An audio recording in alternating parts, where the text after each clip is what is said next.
นี่คือบริเวณหนองหานในหม่องนี้มีเรือหางเรือหาปลาหลายในบริเวณหนองหานตอนเช้ามื้อนี้ได้มาถ่ายทำอยู่หนองหานในมื้อนี้หนองหานเรียกว่าสวนผาแดงนางอ้ายในหม่องนี้เป็นสถานที่ท่องเที่ยวหม่องหนึงได้หนองหานอันนี้คือสระนี่นะเขาเจ้ากั้นไว้ภาคปุ่นในกั้นไว้แต่เว้ยมันจุเห็ดปุยทางเรือออกแต่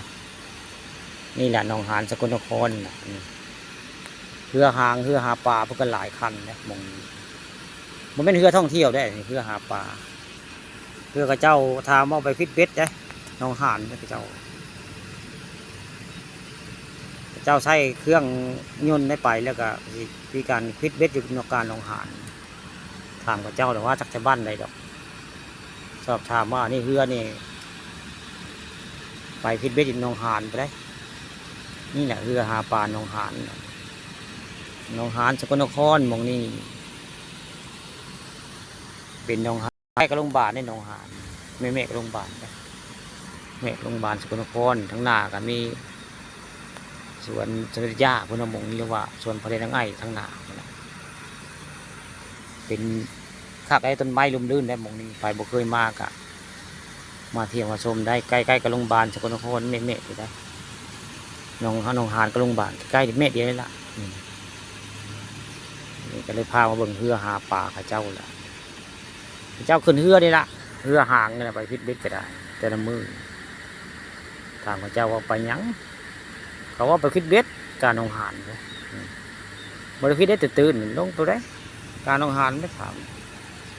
มนั่นทีมงานข้าเจ้าที่มาขึ้นเรือนี่แหละเรือหนองหานสกลนครเรือหางข้าเจ้าพายก็ได้ว่าไงเรือนี่จะเป็นเครื่องตายก็เอาไม้พายกลับมาก็ได้นะแต่ว่าข้าเจ้าที่เครื่องนะเครื่อง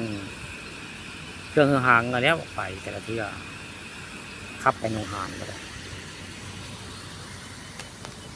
แต่ว่าเข้ามาบริเวณนี้เป็นที่ท่องเที่ยวของชาวจังหวัดสกลนครมีต้นไม้นะ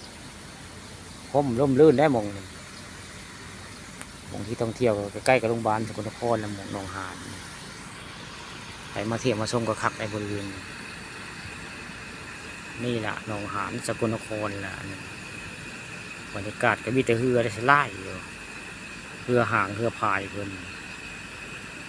นี่แหละเรือหาปลาข้าเจ้าละเจ้าขึ้นเรือนี่แหละไปพิษเบ็ดหรือไปหาปลาก็เรือเนี่ยจะไล่แม่นมดแหละผมไม่เรือไปเที่ยวได้เรือไปหาปลา